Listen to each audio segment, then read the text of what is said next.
You were the golden child. You were hunger in lion's shape. Born of Echidna's womb and Typhon's breath, you arrived, vast, gleaming, and fanged, as if spat out by the mountain itself. Your coat shimmered like sunlight on a still sea. Your claws could split stone. No tooth, no blade, no fire could touch you. They called it a blessing. You learned it was a wall.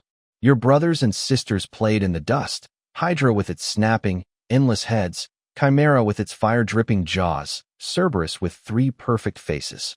They fought, they bled, they healed. You watched, and they watched you from a distance. No one tackled you. No one wrestled. Because you could never be hurt. What is the point of touching something that will not feel it? The shepherd's arrow bends. The soldier's sword snaps. The king's javelins burn, then ash. Their courage buckles. Their lungs fill with blood. You grew faster than the rest. Your steps were silent, your strikes effortless. And still, not once did you know the weight of a friendly paw on your back. Not once did you taste the copper of your own blood. Your first truth came early. The strongest skin is the hardest to reach, and the loneliest to live in. They saw armor. You felt distance. Nothing could pierce you, so nothing ever touched you. You took the hills of Nemea. With a walk, the ground learned your weight. The air learned your scent. The people learned your name as a warning. Spears cracked against you. Arrows fell like harmless rain. Every soldier who came for you went home in pieces, if they went home at all. They called you a plague. They whispered of curses, of gods, of punishment. You heard none of it. You only knew this. No one came close unless they wished to die. The sheep fled before you.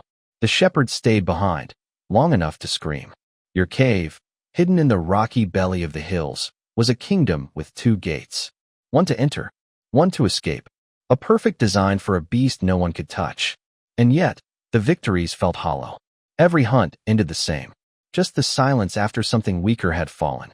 You were the king of Nemea, a king with no crown and no joy. They stopped sending hunters. They sent armies. Formations. Fire. Divine steel. None of it mattered. Arrows snapped. Spears turned. Swords shattered on your hide. 2 mouths in the cave. One to enter, one to trap. They came. They screamed. They didn't return. And then, they stopped coming. You weren't prey or predator. You were punishment. A bedtime story with blood under its claws. A godless reminder that not all monsters need a reason. And in that silence, you stood, unchallenged, untouched, and slowly forgotten. They gave you every weapon they had, and you broke them all. Now they give you nothing. And nothing is heavier than a crown no one tries to take. It came as a whisper. A name, drifting on the wind like a scent you couldn't place. Heracles. At first, it meant nothing. The world beyond your hills had long since stopped offering anything worth notice. Men were fragile things. Their bravest fell in a heartbeat. But the stories kept reaching you. This one had strangled serpents in his crib. This one had faced beasts that your own blood called kin and lived. He was said to be stronger than the sons of gods, a hunter who didn't fear the dark between your hills. The name settled into your bones. It was not a promise, but it was a possibility. And for the first time in years, the silence of your cave felt like a weight. You left the comfort of shadow. The air was sharp in your lungs, the ground damp under your paws. You paced the ridges until the rocks knew the shape of your steps. The sun caught in your golden coat, and the hills themselves seemed to watch. You listened. You listened for something slower, steadier, the measured tread of a man walking toward you. Every hunt until now had been a chase. This one would be a meeting. Somewhere deep inside, the part of you that still remembered the first rush of a fight, the lock of muscle against muscle, the hot surge of struggle, stirred awake. Maybe this would be the one, the first to strike and not break. You did not pray for him, but you listened for his steps all the same. Because even kings grow hungry when the throne is too quiet. You saw him before you smelled him. A single figure, just a bow slung across his back, and eyes fixed on you, as if he had been searching for you his whole life. You stepped from the ridge into the open, golden fur against the dark stone. The wind flattened the grass around you. He knocked an arrow. The string sang.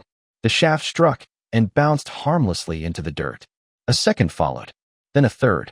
The rhythm of the shots never broke, but neither did your skin. The arrow stopped. The bow dropped. He drew steel. The blade flashed, met your hide, and bent like lead in his hands. A shadow crossed his face.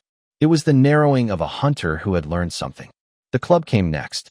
Thick olive wood, swung with the strength of a storm. It slammed against your skull. The blow was not death, but for the first time in your life, you staggered. Your ears rang. The ground swayed. Your paws pressed deeper into the soil than you had ever felt.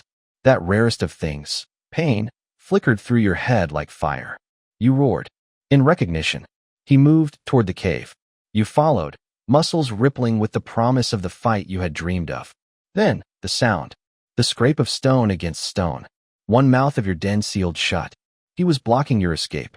You surged into the dark after him, claws striking sparks from the stone.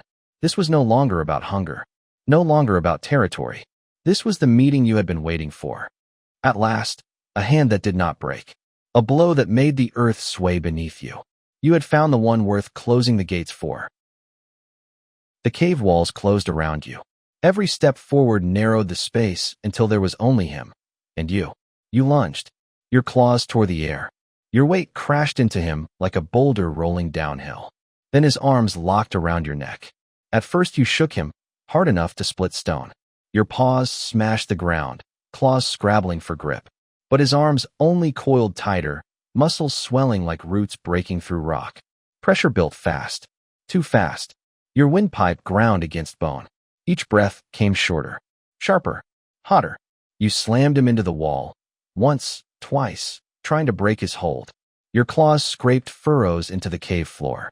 Your tail lashed in fury, but still his arms did not move. A deep, sharp ache bloomed in your chest. Your lungs begged. Your heart hammered so hard it hurt. Every roar was smaller than the one before. The heat in your head turned to ringing. Colors ran like water. You tried to bite, to sink your teeth into anything, but your jaws snapped at empty air. The pressure climbed until thought itself began to slip. Not fear, not surrender, just one rising truth. You were losing the fight you had waited your whole life to find.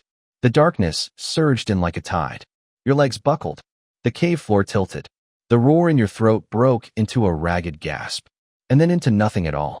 Your golden hide was still perfect, untouched, unbroken, but the life inside it was gone. The air could not reach you. The dark came anyway. Your ribs groaned under the lock of his arms. Your heart kicked once, twice, then slowed. Even gold must stop breathing. Your body lay heavy in the dust. Still warm, still golden. He knelt beside you, took one of your own claws, slid it through your hide. The sound was quiet, too quiet for the theft it carried. Piece by piece, your armor was peeled away. Your head, once a crown, became a helmet in his hands. Your glory draped over his shoulders, your name already fading beneath his. The lion's story ends here, but Hydra, Chimera, and Cerberus still wait. Their tales are next.